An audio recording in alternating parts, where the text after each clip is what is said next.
خوش آمدید۔ آج ہم ایک بہت اہم موضوع پر بات کر رہے ہیں، زندگی میں واضح سمت اور مقصد کیسے طے کیا جائے۔ جی بالکل، اور خاص طور پر سٹیفن کووی کی جو دوسری عادت ہے، انجام کو ذہن میں رکھ کر شروعات کریں، اس حوالے سے۔ ہاں، اور آپ نے شروع میں ایک مشق کا ذکر کیا تھا، اپنی آخری رسومات کا تصور کرنا۔ یہ سننے میں تھوڑا عجیب ہے، لیکن عجیب ضرور ہے مگر بہت طاقتور ہے۔ یہ ہمیں سوچنے پر مجبور کرتا ہے کہ اصل میں کیا اہم ہے۔ لوگ ہمارے بارے میں کیا کہیں گے ہمارے جانے کے بعد؟ کیا وہ ہماری اصل اقدار ہوں گی؟ صحیح۔ تو یہ جو عادت ہے، انجام کو ذہن میں رکھ کر شروعات کریں، اس کا اصل مطلب کیا ہے؟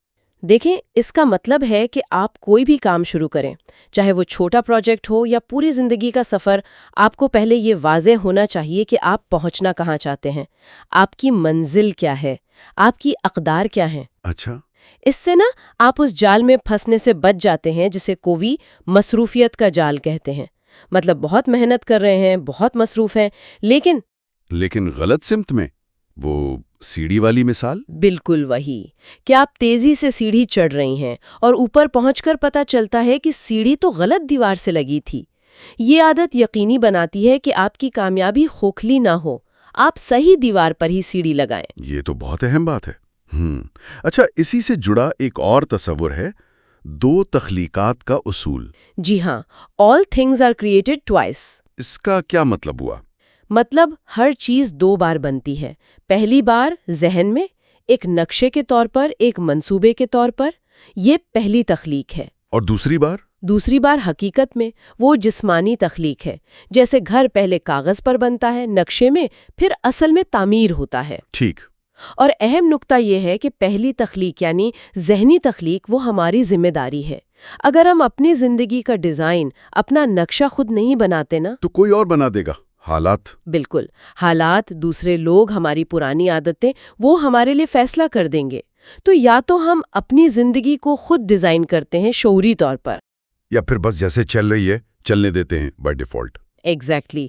اور یہیں پر خود آگاہی، ہمارا تخیل، ہمارا ضمیر، یہ سب کام آتے ہیں۔ یہ ہمیں اپنا اسکرپٹ خود لکھنے کی طاقت دیتے ہیں۔ تو یہ صرف کام کے منصوبوں کے لیے نہیں، یہ پوری زندگی کی لیڈرشپ ہے۔ آپ نے صحیح پکڑا، یہ لیڈرشپ ہے۔ جنگل والی مثال یاد آ گئی۔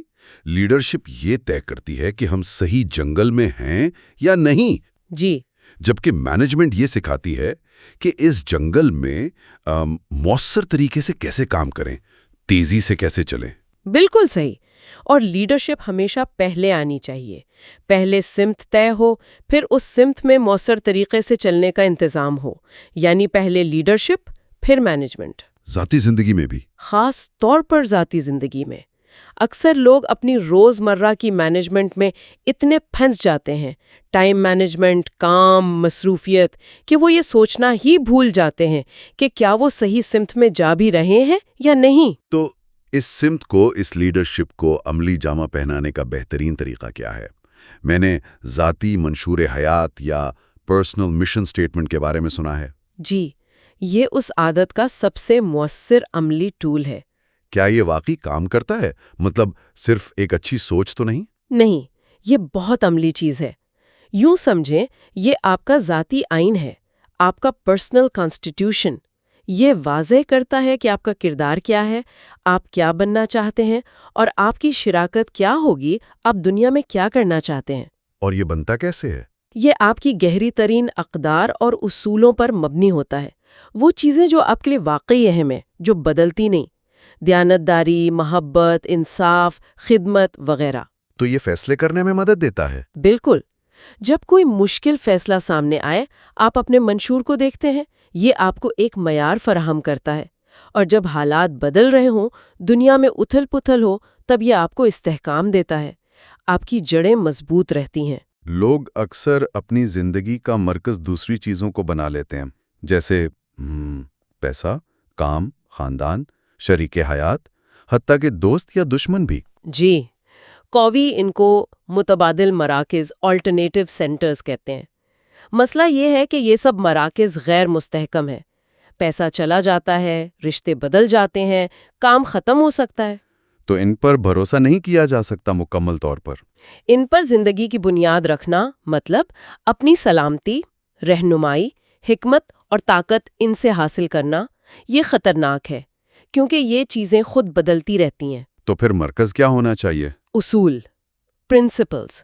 کووی کہتے ہیں کہ اصولوں کو اپنا مرکز بنائیں۔ پرنسپل سینٹرڈ، اصول جیسے سچائی، دیانتداری، انصاف، خدمت، پوٹینشل کو بڑھانا، یہ چیزیں آفاقی ہیں، یہ بدلتی نہیں، یہ ہر کلچر، ہر مذہب میں مانی جاتی ہیں۔ اچھا، جب آپ اصولوں کو مرکز بناتے ہیں تو آپ کو پائیدار سلامتی ملتی ہے، آپ کی رہنمائی واضح ہوتی ہے، آپ کی حکمت متوازن ہوتی ہے اور آپ کی طاقت حقیقی ہوتی ہے جو حالات کے ساتھ بدلتی نہیں۔ اس کی کوئی مثال دے سکتی ہیں؟ جیسے کوئی فیصلہ کرنا ہو۔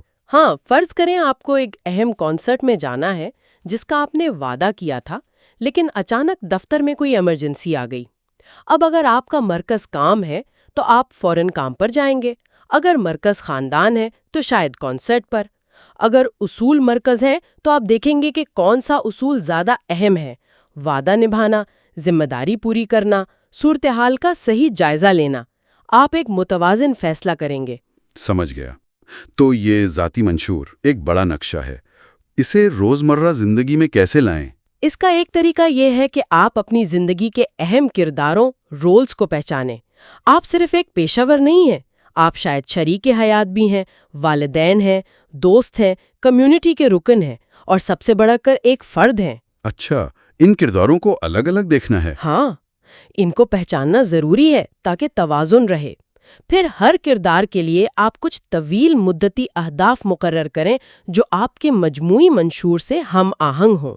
تو ہر کردار کے لیے چھوٹے چھوٹے مقاصد؟ جی، نتائج پر مبنی اہداف۔ مثلاً بطور والدین آپ کا مقصد کیا ہے، بطور پیشہ ور آپ کیا حاصل کرنا چاہتے ہیں۔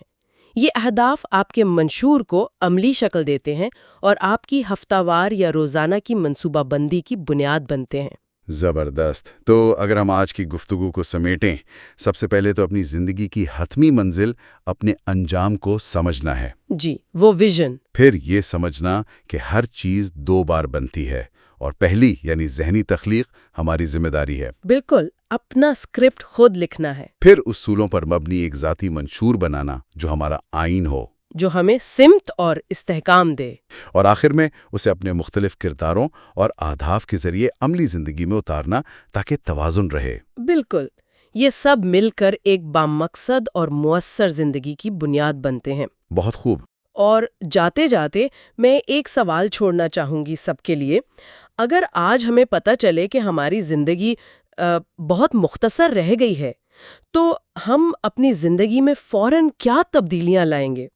وہ کون سی چیزیں ہوں گی جو ہم کرنا یا بننا چاہیں گے تاکہ ہماری زندگی ہماری گہری ترین اقدار کی عکاس ہو؟ گہرا سوال ہے۔ اور پھر یہ سوچنا کہ اگر وہ تبدیلیاں اتنی اہم ہیں تو کیا وجہ ہے کہ ہم انہیں آج ہی اپنی زندگی میں نہ لائیں؟ واقعی اس اہم سوال پر غور کرنے کی دعوت کے ساتھ آج کی اس گفتگو کو یہیں ختم کرتے ہیں۔ بہت شکریہ۔ شکریہ۔